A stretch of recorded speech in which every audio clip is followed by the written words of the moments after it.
This week on the Notorious Scoundrels podcast. Jay is rolling his eyes and making a wrap it up hand motion. So look, Jay, we're arguing about Sabine's colored armaments. Everything's fine. This is very important. I am surfing Google while on this podcast. Welcome to the Notorious Scoundrels, a podcast focused on tactics and competitive play for Star Wars Legion. Hosted by Kyle Dornbos, Michael Barry, and David Zelenka, with Jay Shalansky, the man behind the glass. Welcome back to Notorious Scoundrels. My name is David. I'm here with Mike and Kyle. What's up, guys? How's it going? Hey. It's going really well for me. And let's dive in a little bit to what we're going to talk about today. It's going to be, we're going to talk a little bit about Northeast Open. That's coming up this weekend in Syracuse, New York at the New York State Fairgrounds. And Jay, our engineer, is going to tell us a little bit more about that. Well, let me tell you about the Northeast Open. You have literally 3 days left to register. So if you want to come, we got tons of great stuff. The two shout outs that I'd like to really give out is to Imperial Terrain. That's Dave from Imperial Terrain. Not only is he providing a couple tables for us to play on, but he's also going to be providing giveaways to every attendee, which is going to be amazing. I don't want to give it away. I don't want to give away the giveaway. But something like that. Yeah, something to that dumb effect. But yeah, so so he's going to have something. We've got Legion Terrain. The boys over there are doing a bunch of tables for us as well, and they're going to be giving something away to each attendee, plus a random drawing giveaway, which is going to be crazy. It's the last week. It's this weekend, Saturday and Sunday, and we're still getting sponsorships from all kinds of different companies, and so not only I think everyone who attends will walk away with the order tokens, the token bag, the art cards. We've got full art standing orders. We've got the things that the terrain makers are going to be giving you. That's just for walking in the door. And then outside of that, we're going to be having giveaways going on all day, each day. Instead of waiting to the end of the tournament on Sunday to give all the random stuff away, we're going to do it after each round. So there's going to be giveaways going on throughout the weekend. We're going to be live streaming. So if you can't attend, just go to the Fifth Trooper YouTube page and you'll be able to watch the event from there. We're going to be live streaming two tables. So you'll be able to see what's going on, and we'll talk about what's going on at the event. So you could be there by proxy if you wanted to. But I mean, we'll still take people last minute up till Friday. If you want to register and you can make it out, you should. It's going to be the event to rule all events, I guess, is what I'll say there. Does that make you Sauron? It's going to be a lot of fun. Yes. but like in a really good way, like Sauron, where you can like get beer and have fun. And put bounties on people? Yeah, and you don't have to fall into a lava pit. You know? Yeah, oh yeah, bounties, right. Kyle, thank you. So we're going to have a bounty board, if you haven't seen that already announced, where you can put a bounty on another player, either to defeat them or to defeat one of their units or to, I don't know, do whatever within the game parameters. And, you could put a bounty up for like a beer, or you'll buy them a beer, or you'll do something, and I'm sure it'll be amazing. Buy them dinner, maybe. You want to talk also about the Army Painter sponsorship? Army Painter got in on this as well. Yeah, so we've got, let's see, they gave us a few painting sets, so multiple paints, tools, brushes. We've got masterclass brushes. We've got the most wanted brushes sets. They really went all out for us. They're very supportive of this. So Army Painter, if you guys don't use them, you should, because they are supporting us. So we should support them. Earlier today, by the way, listeners, Jay gave us a behind-the-scenes peek at some of the boards that are going to be at this event. And oh my gosh, you're going to be blown away When you get there, you're going to see some really amazing boards. And if you're on the fence, I hope this gets you off the fence. And I got to tell you, you will not be disappointed when you show up to this event. It will be potentially the highlight of your year as a Legion player.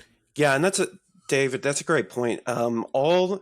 We have let's see, like maybe five different terrain builders that are companies out in the ether of our community, and man, each one of them all went to ridiculous lengths building terrain for this event. And I mean, I'll tease some of it. We're going to have, so for our Mimbam mat, Jordan at Skullforge built this amazing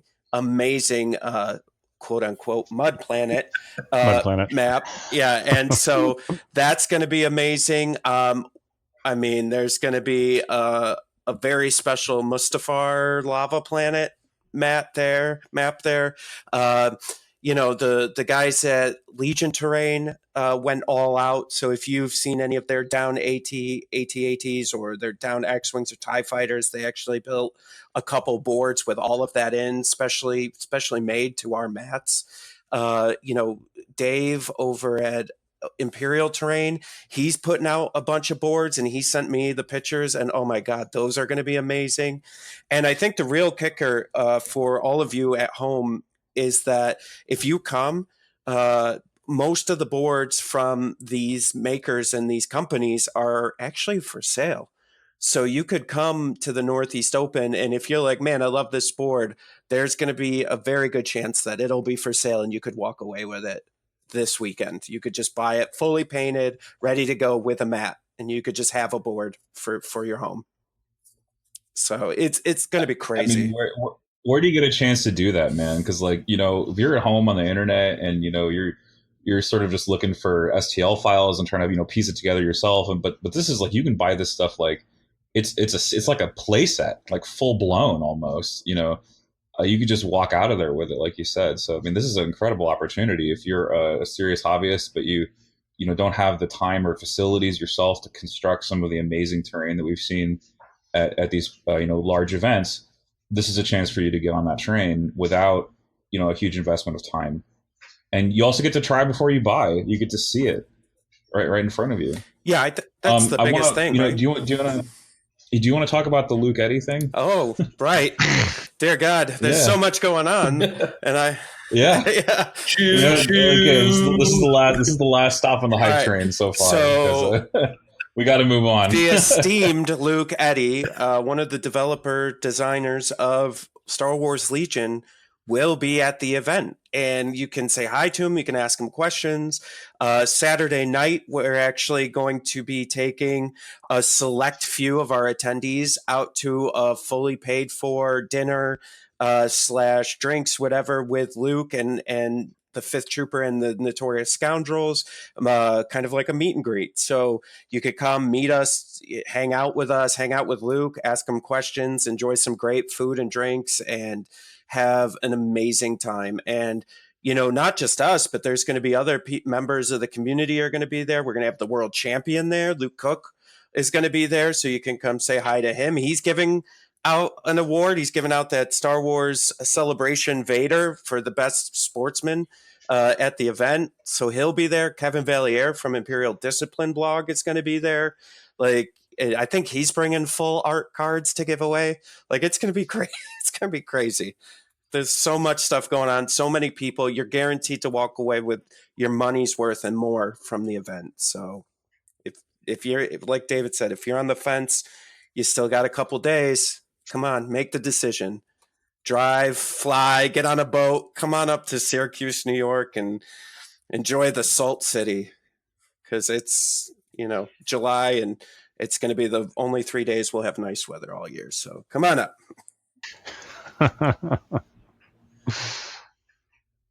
All right. Well, I'm super hyped for that. Kyle and Mike, are you with me on this? This is going to be just off the chain. Oh, yeah. It's going to be really good. Yeah, I kind of wish I was playing. I'm going to be honest. I've been trying to get my hand on the Star Wars Celebration Darth Vader for a long time. at a reasonable and affordable price tag, and 0 is a pretty good one. Maybe you can be the most sportsmanlike commentator. Maybe we'll see. For some reason, I don't think that's going to fly. But I just there's a lot going on, and I think it's going to be a good time. And I'm definitely looking forward to it. All right, so we're going to spend the rest of the show. We're going to talk a little bit about the store champs. So FFGOP announced on Facebook that they are taking applications from stores for the next wave of what are now called Prime Championships. The championships formerly known as RPQs. Kyle, you want to talk a little bit about what you know? Yeah, so actually, the first question that people posed when they said we're now taking applications for Prime Championships is, what are these? Yeah. So they are literally just RPQs, but by a different name. So FFG actually was very quick to respond to the questions directly on the Facebook post and basically said, yes, these are literally just RPQs, rally point qualifiers. So Prime Championship, RPQ, same thing. I think the RPQs were from the old OP guard that has since moved on, and now they're going by that new name. So when you hear Prime Championship, that just means RPQ. The other levels, I guess, are staying the same, which is nationals. So nationals will be conventions like Nova Open and LVO. There's also continentals, which there's only one continental per continent, apparently. Makes sense, right? I think Gen Con is North America's continental. Can we talk about that for a second? Because that logic doesn't hold. Because if there's only one continent per continent, there should be only one national per nation. Yeah, but there's more than one convention, I guess. That's a big tournament. So. I'm just saying. Well, you know what? Okay, so hang on. Did we skip over the Grand Championships? No, you're right. We did skip over the Grand Championships. I think Nationals and Grand Championships are basically the same thing. There we go. All right. Maybe that's, yeah. So anyway, you're right. Okay, so it's confusing. They all go to the same place, which is Adepticon. High Command Worlds, it's the same thing. High Command equals Worlds, Worlds equals High Command. So if you've got one of those little cards, which is the only record in existence that you won an RPQ, A, don't lose that, but B, it says High Command on there. What it means is Worlds at Adepticon. And I think you said that, I immediately started looking around for my card.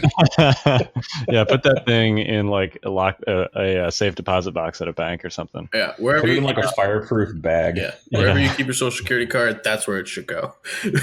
Yeah. Oh shit, where's my Social Security card? There you go. Oops. Yeah. So, and the only difference I think between RPQs and the Grand Championships is that there are plane tickets and hotel attached to the Grand Championship spots. Yeah, I also think that there are. It's unclear to me how many more invites are given at the Grand Championships, but I'm pretty sure there's only one invite at each RPQ, and Grand Championships are like somewhere between 2 and 4 right now. It sounds like 2 to 4. Yeah, I've heard 4. I've heard 2. So I don't know, but.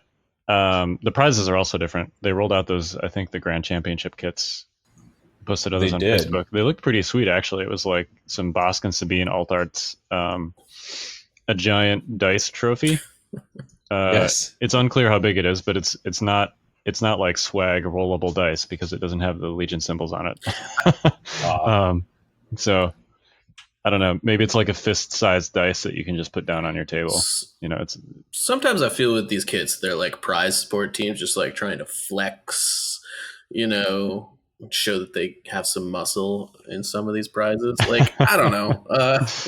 It's cool. I mean, I hope it's a big dice and not just like a normal D8 with weird symbols on it.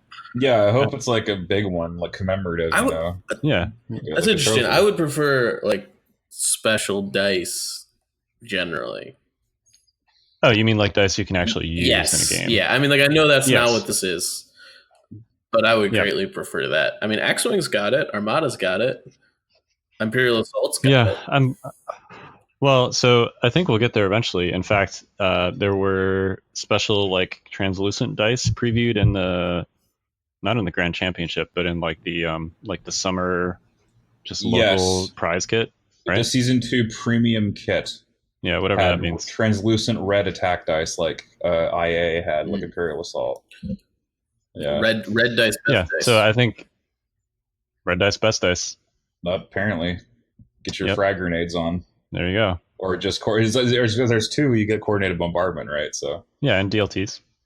yeah, DLT, perfect. You'll roll them. You'll be rolling them like every single time if you play Empire. Yep. you'll always need them because rebels don't really have them. Yeah, so I We think have scatterguns. hopefully that's going to become more of a thing, and we'll get more than just 2 red dice in circulation.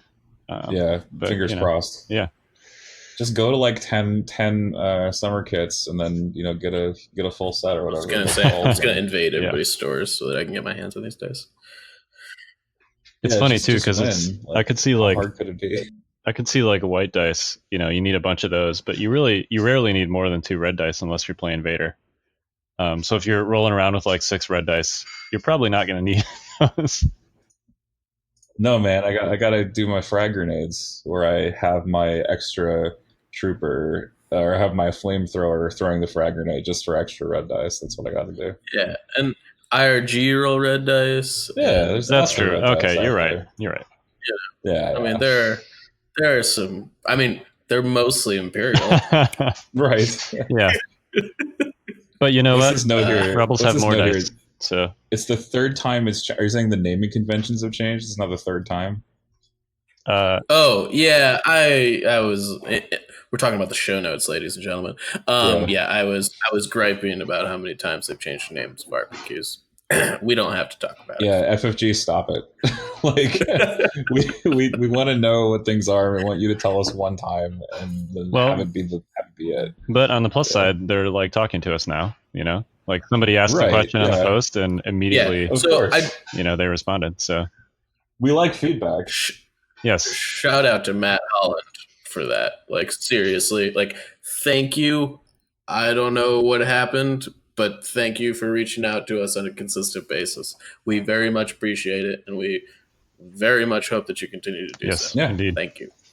It's very welcome change. So, one last thing: the premium kit has the double-sided tank and X-34 alt arts in it, which look pretty cool. Yeah. So this is the summer tournament kit, right? Whatever they're calling it. Yeah. They're calling it a Season 2 premium. I have no idea. Yep. This is the thing. If you have like a local tourney that's not part of the actual world's feeder structure, then this is the kit, right? I think so. Okay. I don't know for certain, but I mean, I guess they can do whatever they want with it. If they have an RPQ, they can give it up. One day RPQ. we'll know. Yeah. They can do anything they want, but resell it. Yeah. All right. Okay, so that's enough about organized play. Now we're going to move on to the strategy section, where we're going to talk about terrain. Specifically, what do you look for when you approach a board and you have the opportunity to choose the board edge? So when you bid for blue gets to choose what board edge they start on, and that can be make or break depending on how the board is balanced. But whatever the case, it definitely plays a fundamental role in one's overall strategy. So I'm wondering what your thoughts are. What do you look for when you choose a board edge in a game of Star Wars Legion? So this was a big factor last weekend at Worlds. Even I think, and a lot of the bids, if you ask the players, and Luke Cook told us this last week, primarily was for choosing board edge. Even on a quote unquote balanced or mostly symmetrical table, there's really important nuances to each table side, unless it's like perfectly symmetrical, which they never are, because A, that would be boring, and B, Legion terrain is much more varied than that. So even things like the placement and angle of the barricades can be important. You want to look for things like that. You always want to think about the orientation of cover relative to the center of the table. 3 out of the 5 objectives interact with the center and involve fighting over the center in some significant capacity. And even the ones that don't do it directly, like breakthrough and sabotage, the center of the board is still usually an important and commanding position. So, you want to think about cover relative to the center. We talk a lot about firing lanes. You want to think about those lanes and how they interact with your opponent's deployment zone if you choose a given side, and also, the center of the table and where the objectives are going to be. You want to think about the deployment zones. If you're a blue player and you have disarray in your deck, make sure you know which corners are going to be the disarray corners, because those are generally flipped from, the quote unquote like standard major offensive corners. Blue player gets the corners that are not like the normal deployment zone corners. So let's pause for a second and just define that for folks. Okay. So the so-called normal deployment corner, right? Let's say you're standing on the long edge of the board. It's going to be the right-hand corner. Correct. Yep. Is the so-called normal corner. Right. And if you're blue, which, that's the premise, it's the right sort of end zone, I guess, is long march. And then for disarray, it's the left corner. Upper right, lower left. Yep. Right. Lower left and upper right are those blue player corners as well for disarray. And that's actually a really important consideration, because I've noticed a lot of tables kind of are set up with the quote unquote standard like major offensive deployment zones in mind. In other words, they make sure that those areas have decent approaches to center and good cover, but that often leaves those other 2 corners, the blue disarray corners, a little more sparse or more disadvantageous. So that's definitely something to think about, especially if you have disarray in your deck when you're looking at the table. Yeah, I mean, if it's not in there, you definitely don't have to worry about it at all. Right. Yeah, and that's why a lot of people cut. Well, there's a lot of reasons a lot of people cut disarray. It's the most cut deployment type. And that's one of the reasons. The other is if you don't have a 2 commander list, often you can have problems on disarray.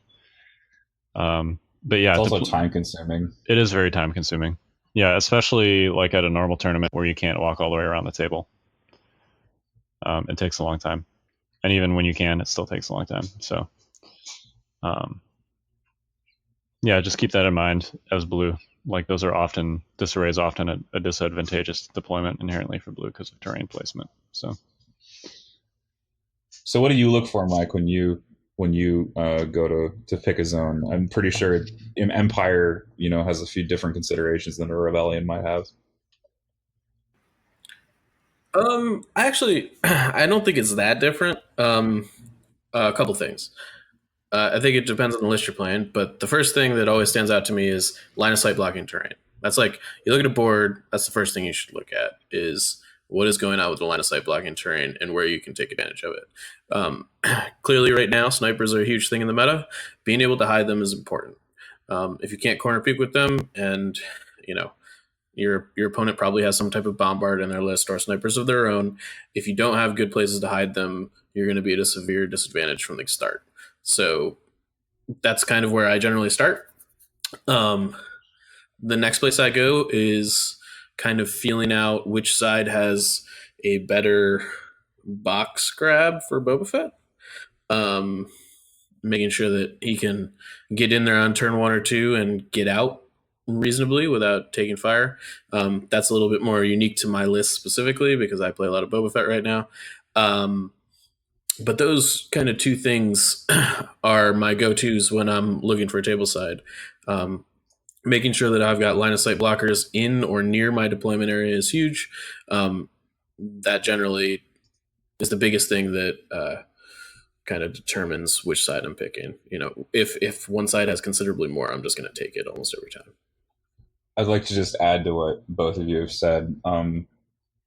I'm a very visual metaphor kind of person, and so what I think of when I'm looking at a board is I'm trying to say, okay, well, where can my enemy see me, and where do I feel like I need to go, and how intense is that going to be contested? So I think of my opponent's ability to see me and shoot me kind of like a light source, and safe places are the shadowed areas, like wherever my opponent's light source can't get to is where I'm going to put my dudes. And if I got heavy cover, I have to just sort of understand that there's still being, light still being shine on them, but you have to, or not you have to, but everything the light touches. Yeah, everything the light touches is where your opponent can murder you. And then that's also good for you too, because you can do the same thing. You can say like, okay, well, where will I, cast my influence on the board? Like, where will I be, being able to exert my firepower against my opponent? So I think a lot about that when I'm looking at board edges, and obviously like deployment zones, and it's also good to just kind of have in the back of your head where, and I mean even before you choose board edge and when you're doing battle cards, having in the back of your head the relationship between deployment zones and objectives, super important. Just knowing that the crates on recover can't go within one of your deployment zone, and especially evaporators. That's a huge one. Yep. If you pick evaporators, and knowing that you can force your opponent to do something, because evaporators are very restrictive because they have a range 1 minimum distance from your deployment zone and has to be more than 2 away from your opponent's evaporators, or from other evaporators, I should say. So that's also extremely restrictive. But those are definitely some things to take a look at. So access to heavy cover. Where can I hide my stuff? What will the deployment zones look like? And where do the objectives go? I think those are kind of the big summary points that we've touched on here. All right. Do we have any more to say about choosing side? Do we want to anything we missed or skipped? I don't think so. It's kind of an abstract, it depends kind of topic. It's definitely not exact science for sure. No, it's totally not. It's one of those things that we talk a lot about reps on against different opponents on different tables. Like if you just play a lot at home and you've got one terrain set, at a minimum, just arrange it differently each time so that you can sort of get a feel for different setups and what to look for.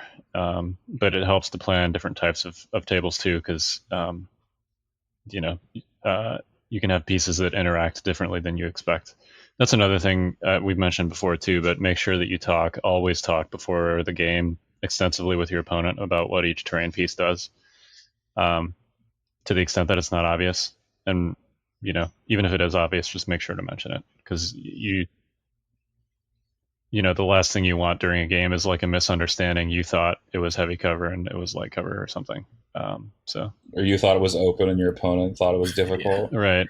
Yeah. Yeah. I had that happen recently. Yeah. And you should always make sure that conversation specifically happens before you pick the table edge.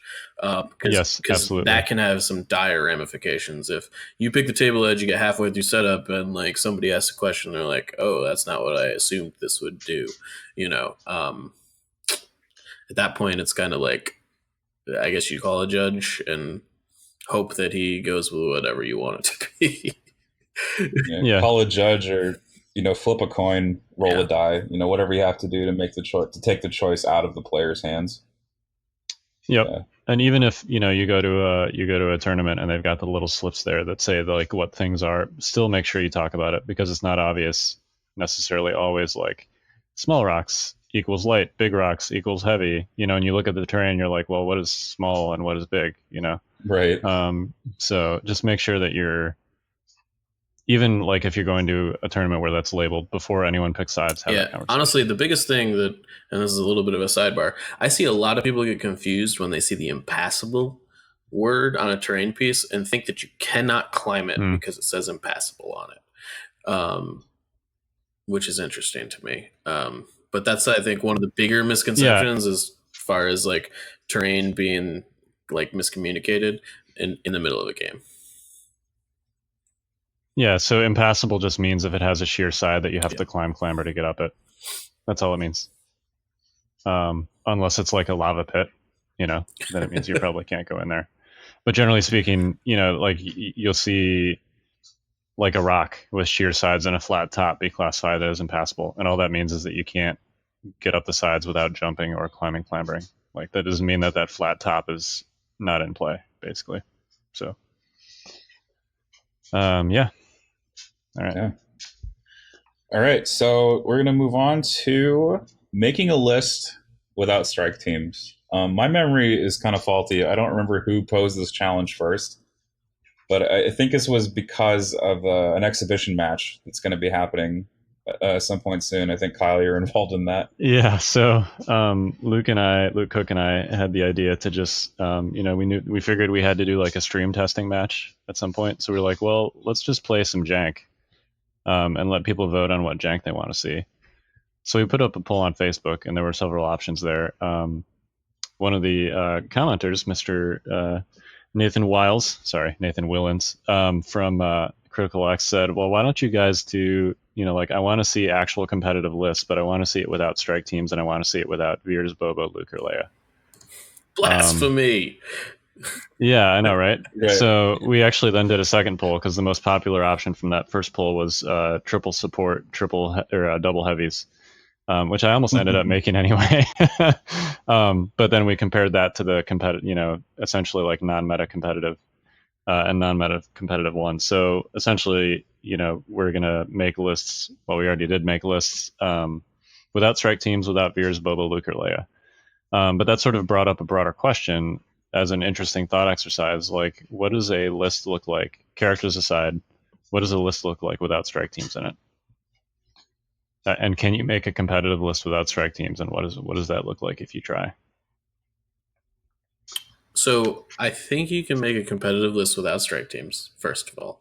Ooh, in contrast to what Facebook has been saying for the past few weeks.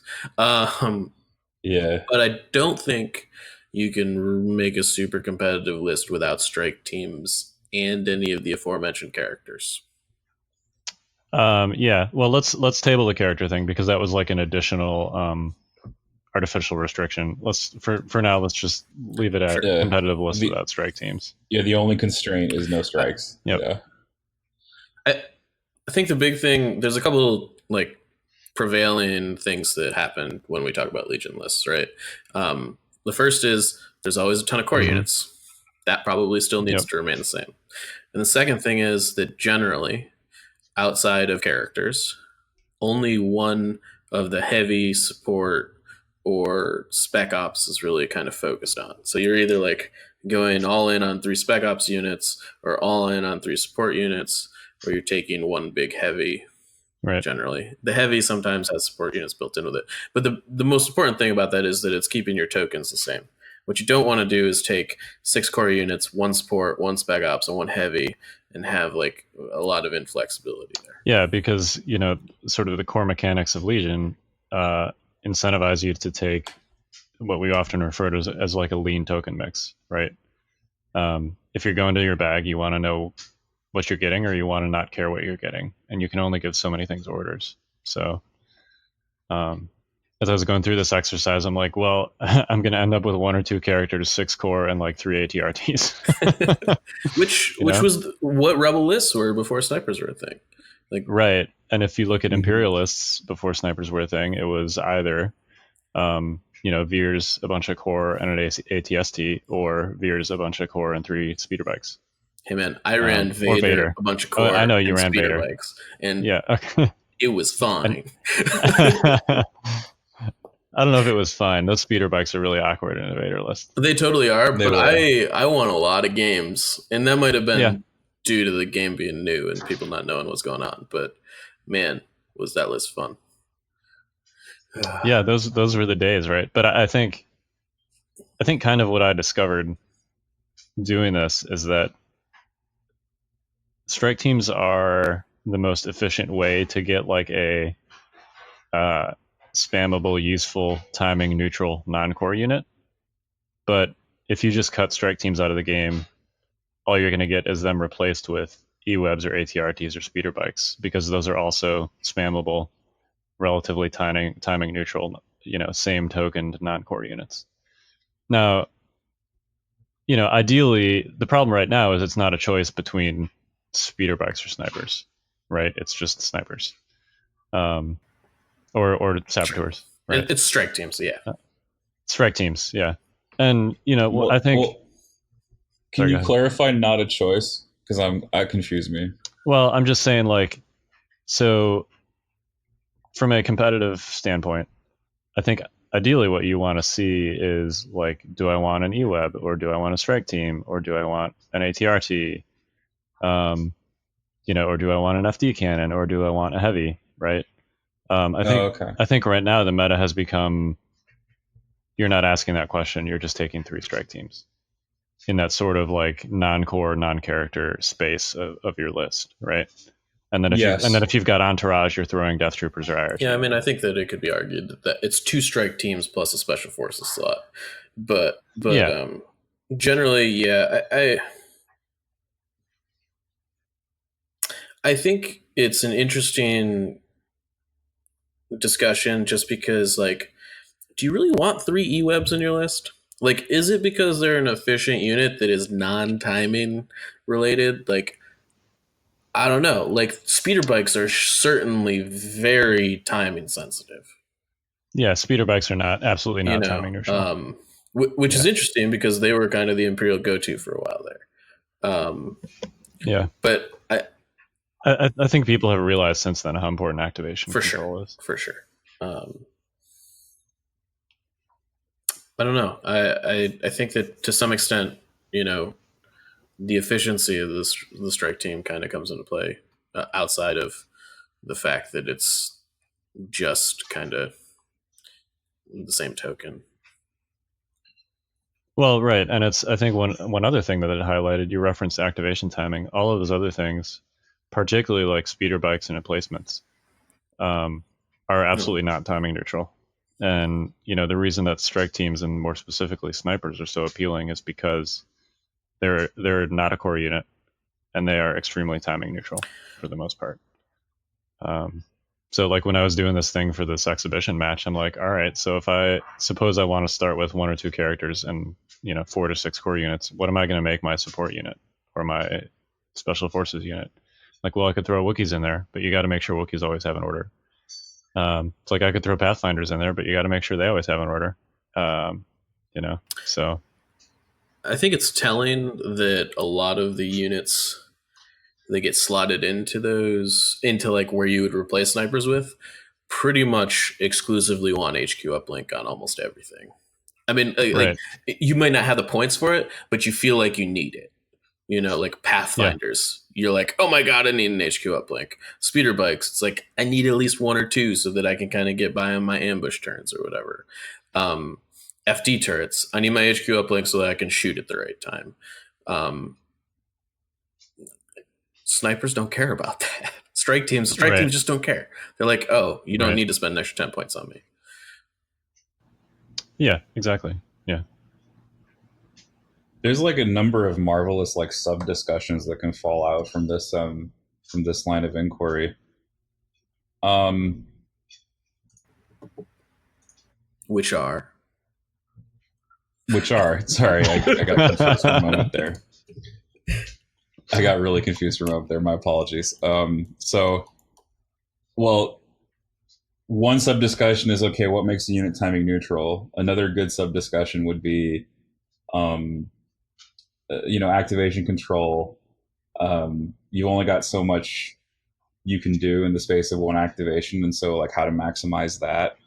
That's an excellent discussion. But I mean, these are all you could spend 15 minutes on some of these sub discussions. But I wanted to push us toward the next point, which is now that we're exploring things that are potentially, I'm going to say potentially because they're untried, and that's kind of the point of this. There's a lot of lists out there that are potentially competitive. And the underlying question here is, are people just not trying enough stuff because snipers are easy? Yes. Yep. I think so. Not to lead the discussion to the obvious place, but well, Yeah, I mean, if we had this discussion 4 months ago, we would not have Sabs in the same conversation as snipers. But now, because of some guy named Daniel Lupo, we have them in the same conversation as snipers, right? So Yeah. What's the next, like, I mean, I think double tanks could be a thing. Yeah, it for sure could.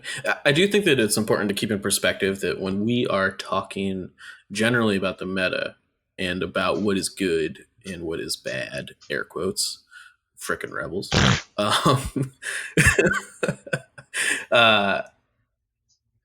we're talking in the confines of what has been explored and what is perceived to be the meta. That may not actually be the case. I mean, there might be units like Pathfinders might be the best unit in the game, and nobody's just broken them yet, right? Like, they're probably not, but they could be,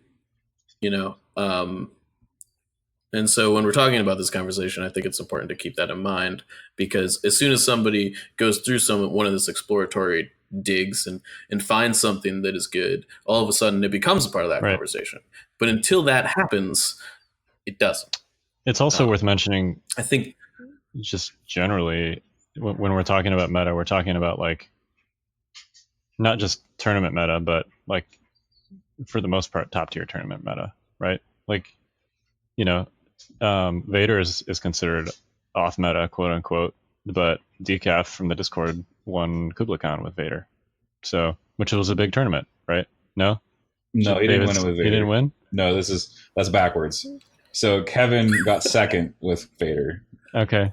There you go. Yeah. Okay. So well, Matan was using Krennic Boba. Oh, okay. I'm sorry. So he won with Kroba, but I will say that Kevin was within, like, he was like within a missed putt of winning because it was down to one suppression roll. Okay. So sure. it was like a putt that, like, rims out. It was so close. Okay, but the point is, Vader, who is, like, routinely dismissed, as not part of the quote unquote meta, did exceptionally well at a large tournament. Right. Yeah, that was a 32 player tournament. Yeah, it was not a small event.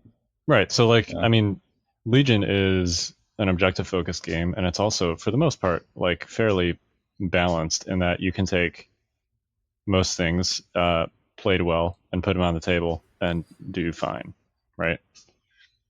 Yeah, for the most part. So, yeah, for the most part, yeah. Well, T-47 aside, unfortunately. But, I mean, I'll call out our buddy here. Our buddy Matt Dunn consistently puts 3 special forces on the table that aren't strike teams in his games, and I am consistently impressed with how well that list performs, and they're all different special forces. They're like, he takes, like, 1 unit of 5-man commandos, 1 unit of 5-man pathfighters, and then a squad of Wookiees, and it's really good. It's yeah, he plays it well. I mean, he was he was 1 win away from a World's Invited High Command with a list like that. Wow. So yeah, and he got to High Command with a list like that. Yeah. Strike teams are not the end all be all, but they certainly are most of the time more efficient. They're certainly easier. I'm sort of quiet because I'm trying to parse. I have, like, a bunch of thoughts about this. What are they, David? I'm trying to make them clear because I get into these tracks and I get a little scattered.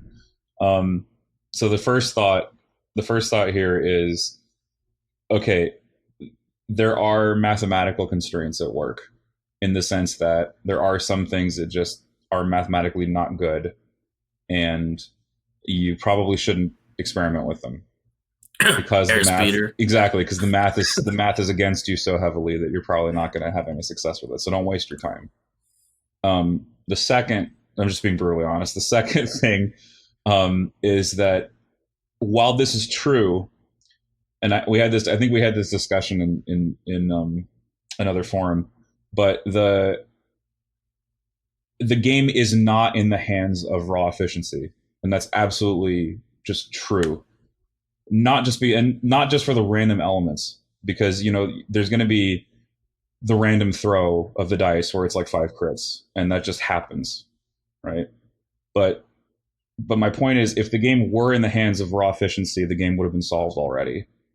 You have random chance, and you also have decision making, and because decision making still plays a large enough role in the game, you can get away with running these lists that are not efficient mathematically, because there are non-efficiency factors that help you win. Like, for example, reckless aversion, change of plans, given to your anger, things that alter the course of the game just because your opponent has to respond to them. Because if they don't, they'll just die, right? They'll just lose. Yeah. Triple flamer RTs with uplink. If your opponent doesn't pay attention, they will just lose. So you basically like have to force your opponent to alter their game plan so they cannot just beat you down with raw efficiency. You know, that's sort of the answer here. Yeah. This line of thinking opens the door completely. And I don't think the reign of Luke Leia 6Z3 sniper is eternal. By no means is it eternal. I think we just haven't figured out yet what forces that player to make such poor decisions that they lose. We haven't figured that out yet. I think to piggyback off that idea, when kind of going back to like, we have a meta and we also have a bunch of things that probably aren't like explored. When you're looking at like a meta that is fairly new, to go to like a Magic analogy, what deck normally wins? It's generally red deck wins mono aggro, right? It's like the beat down, kill your opponent as fast as possible. That sort of strategy tends to be the most efficient, because when we're talking about a meta that has a bunch of unexplored things in it, the most easily solvable thing about it is, what is the most efficient thing I can possibly be doing, right? And that's what we have right now. So just to clarify for our listeners who may not do Magic, red aggro beatdown is jargon, Magic jargon, right? For reduce my opponent's life total to 0. Just do as much damage as I can to win as quickly as I can, right? Okay. Yeah, and they tend to be like efficient units, like, for 20 points I can deal 1 damage, to my opponent or whatever. And roughly speaking, like the Z6 is, like, Kyle, you can probably speak to this a little bit better than I can, is the most efficient unit in the game. No, Yes that's slash no. Z6 is the most efficient Okay, sure. range 3 unit in the game. There we go. So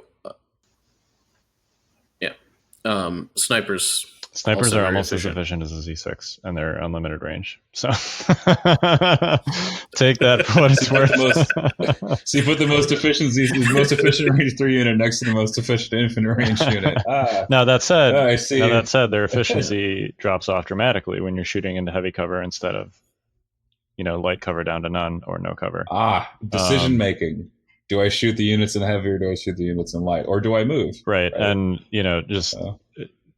the whole point of this segment is not to talk about snipers, but I guess we have to briefly talk about snipers. Well, we have to, right? Because we're talking about the alternatives. If you spend the entire game and you've got 3 sniper strike teams, and the entire game you're shooting shots into heavy cover, they are not making their points back. You might be throwing some suppression down, and they might be padding your activation count, but they're not going to be killing, enough to justify their existence. Shooting into heavy cover is basically at that point, hoping you win more coin flips. Yeah. Well, can we caveat that? Because if you're shooting into heavy cover against okay, it might be worth it. Right. But if it depends on what you're shooting at, right? But if you're just picking off half of a rebel trooper a turn with a sniper team shooting into heavy cover, because it's about 65-ish% chance to deal a wound through heavy cover with a sniper team with a name token. They've also got a non-points efficiencies, like I can deal a suppression from infinite range, or I can influence an objective on the other side of the board. Right. Yeah, for sure. Which is the other half of why there's a lot of things, but the point is, like, if you're running sniper strike teams, you need to be looking for and prioritizing those no cover shots, because that's where they actually make their money, so to speak. But anyway, that was a tangent. I love that analogy. Yeah.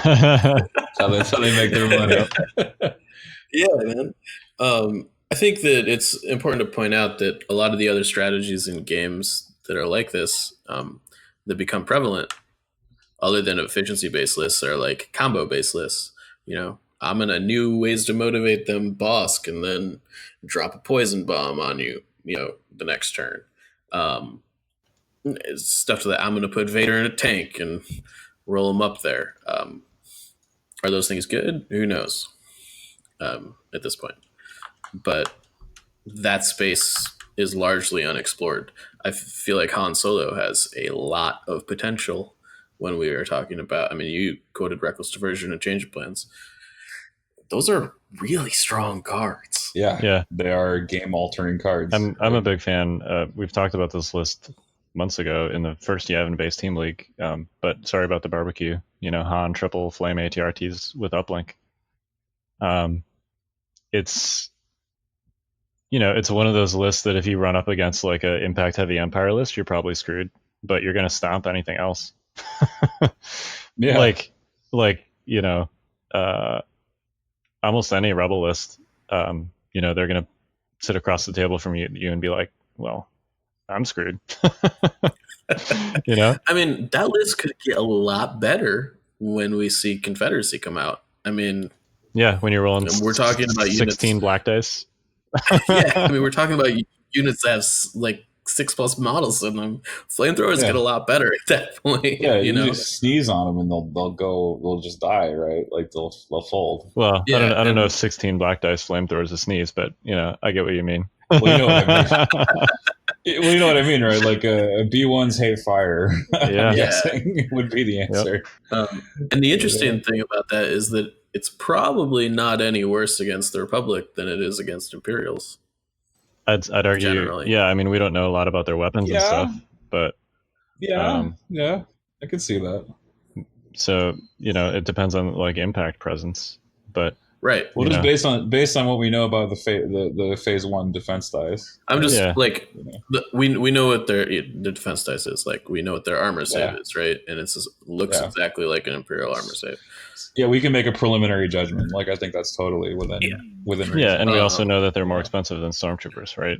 Yeah. So there's still 3 blank sides on that red dice. Yeah. So you still getting the 50%. Yeah. So I guess to continue this discussion, right? I don't know what level of communication you have with Luke about the show match.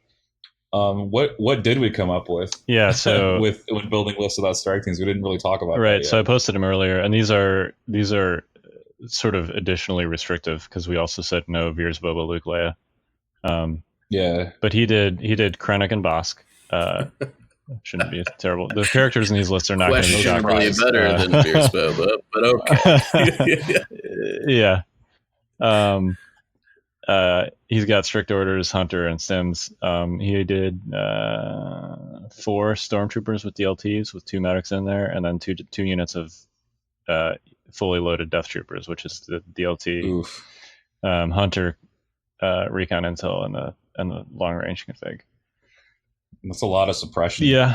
That's 3 suppressive weapons at range 4. Yeah, and I don't, the best Inspire tools Rebels have are Luke and Leia. So we're gonna see. But officer spam. Yeah, so I did take Sabine. Sabine's not bad. We did not, by the way, we did not know what each other was taking when we made these. But I did take Sabine because I figured I would need that graffiti token. Yep, you're putting that down. Turn 1. I took Han because, he's awesome. And when you can't take Luke or Leia as a commander, he's your option. Yeah. Well, Han's like. You could take Jyn Erso, Kyle. Oh yeah, I'm sorry, I forgot about Jyn. You totally just like moved her out. You didn't remember she existed. I did. I literally did. Oof. I was like, I guess I could take the generic officer, Literally anyone but Jyn. I'm sorry, Jyn. I love you. It sucks because her command cards, I think, are. I think they're pretty good. Considering 3 pips, okay. Yeah. It's not her command hand holding her back. Let's be clear. Anyway, Han is great, so I took Han. With endurance and strict orders, and I did the gunslinger Sabine, so no dark saber, but endurance and recon intel. All right, that's gross. Yeah, I know you don't like the gunslinger Sabine. I like gunslinger Sabine. I think gunslinger Sabine is fine.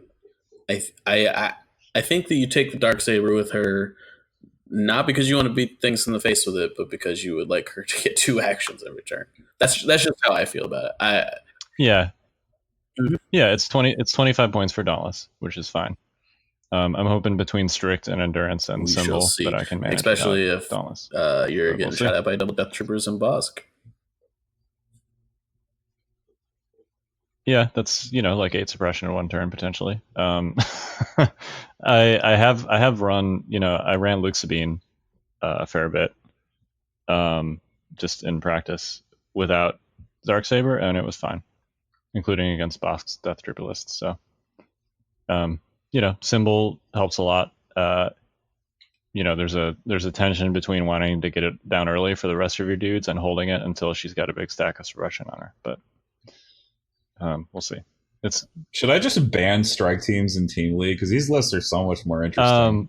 You haven't even gotten to the rest of it. I got 2 other. All right, so I do have 5 Z6s in here. Sad Panda. But I also have an FD laser and Chewbacca. Wow. You took 3 characters in a Sabine list, Kyle? How could you? Well, it's not like Chewie's command cards are forcing you to make any hard decisions. I'm making like points Leia's here.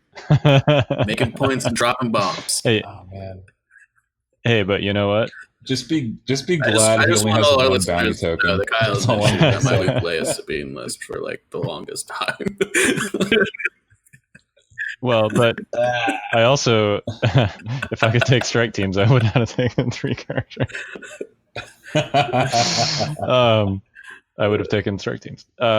So yeah, but I couldn't. So I thought I'd put Chewbacca on the table. Because he's got decent range 3 firepower. Guardian can come in handy on the turns that don't involve lying in wait. He's got Pierce. So yeah, he's got Surge. range 3 Pierce with crit surge. So what command decent. cards? So, and I figured an FD. Yeah, what's your command hand look like? I gotta. Well, I accidentally posted this in my message to Luke, so I might as well tell you guys. It's literally all of Han's and all of Sabine's. Okay, so you're not taking Legacy out for Notorious Scoundrels?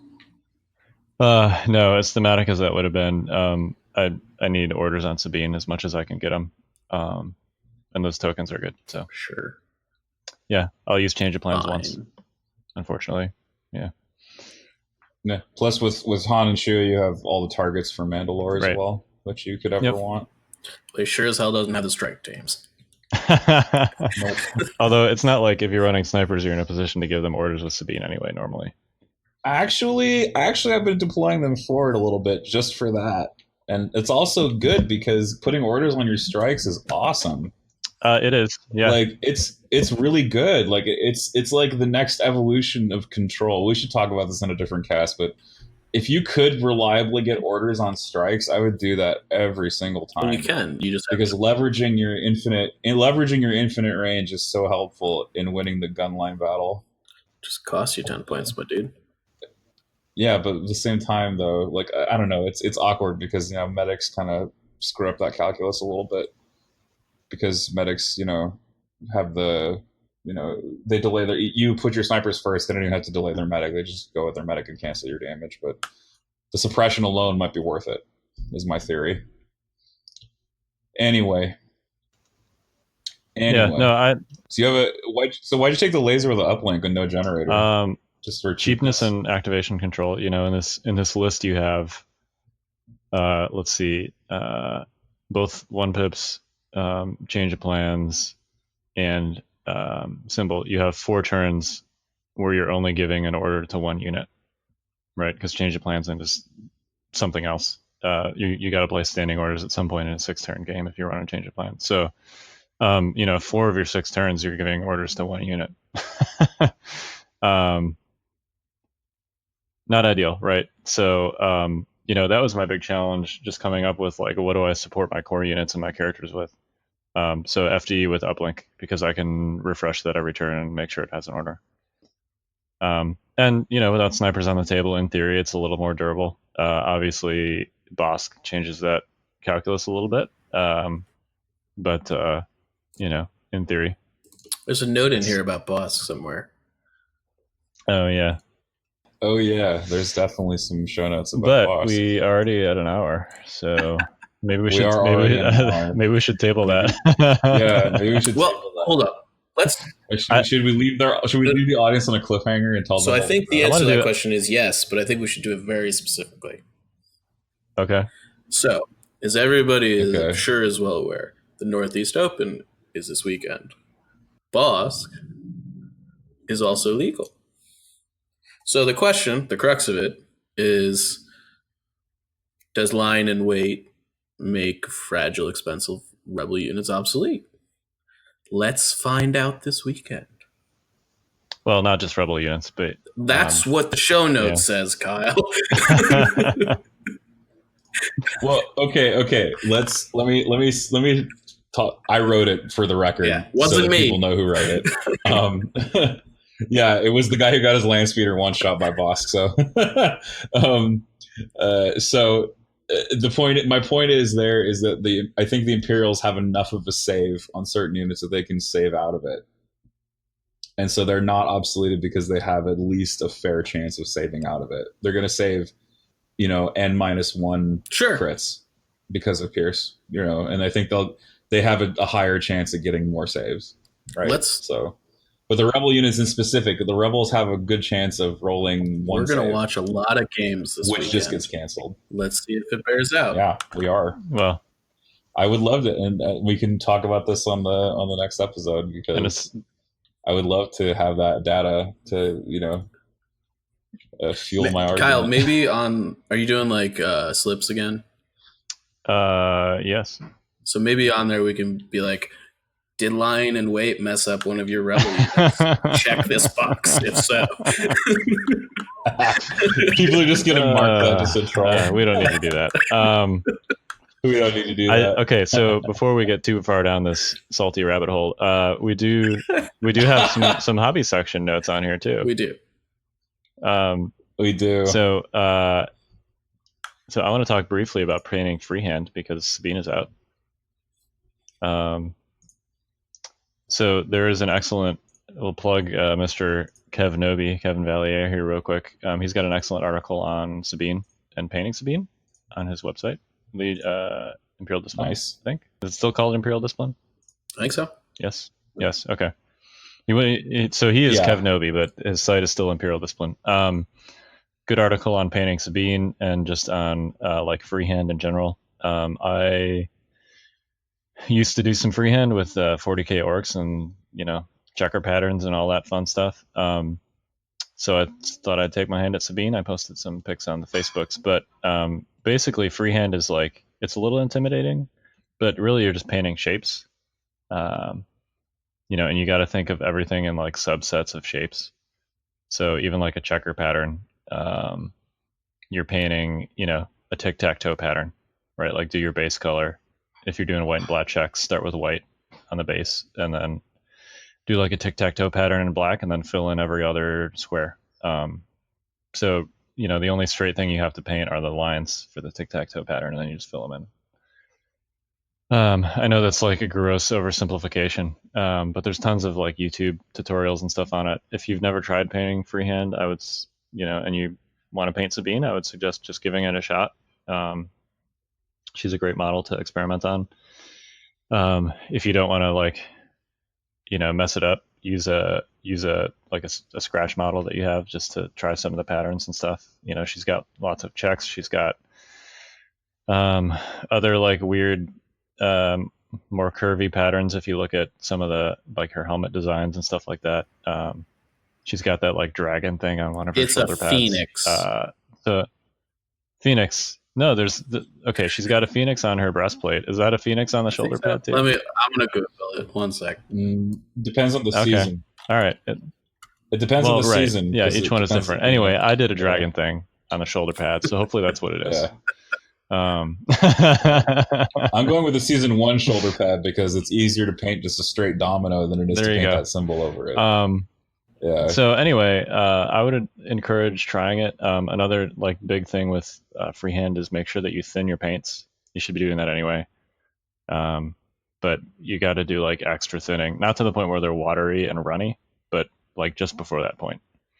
because with freehand, if you don't have super thin paint, it's going to glob up real quick, and you don't want that when you're doing freehand. So melted ice cream is a good consistency. Melted ice cream. I'd say that's even too thick. Yes. Yeah, that's too thick. Okay. You want it like just before it's running. So even more. Like okay. Yeah, just like before. not wash consistency, but almost wash consistency. If that makes sense. Okay. Yeah, that's super thin. Holy crap. Yeah, and that means you got to do a lot of coats too. 2 thin coats, 4 thin coats. Yeah. Yeah, more like 4. Yeah, so you don't want it to be like dripping and running. You want it to stay. You want the paint to stay where you put the paintbrush, but yeah, thin your paints. If you have or just Google it, wet palette. You can get a wet palette for like $10. It makes a super huge difference. It basically, for those that don't know, it's just like a sheet of acrylic paper on top of a sponge, basically. But it makes a big difference in painting stuff like this and thinning your paints and using water in paints. So I use a wet palette. It's awesome. It's one of those things I've been painting since I was like 12, and I just got a wet palette a couple of years ago, and it like totally changes the landscape of your painting skill, in my opinion. So yeah, short plug for wet palettes. I think it's a Lothwolf. I think so. I'm not positive. Okay, well, mine looks like a dragon, so I mean, it does sort of look like a dragon head. I can see that. It's like a thing with fangs, right? Yeah. But I don't know. I'm not sure. It's a dragon or a Lothwolf. Maybe somebody can tell us what it is. But, yeah, if anyone like actually knows, please, I'd be curious. So. Yeah, she's definitely got an owl on one of them. That's from one of the later seasons. Yeah, season 3 had like the Ahsoka owl on it. Jay is like rolling his eyes and making a wrap it up hand motion. So look, Jay, we're arguing about Sabine's colored armaments. Everything's fine. This is very important. I am surfing Google while on this podcast. All right. Okay. Well. Enjoy painting Sabine, and honestly, just do whatever the hell you want because it's your mini. Just you want to paint. Don't be afraid. Whatever on her, do that. There you go. Yeah. All right. With that, we're gonna close it out. Come to the Northeast Open. Just get your butts here, and come have a fun time. And if not, we'll see you on stream this weekend. Yep. Watch the stream. It's gonna be fun. All right. Well, signing off for the Notorious Scoundrels, I'm David. I'm Kyle. And I'm Mike. Join us next week for another episode of the Notorious Scoundrels. This has been a Fifth Trooper production.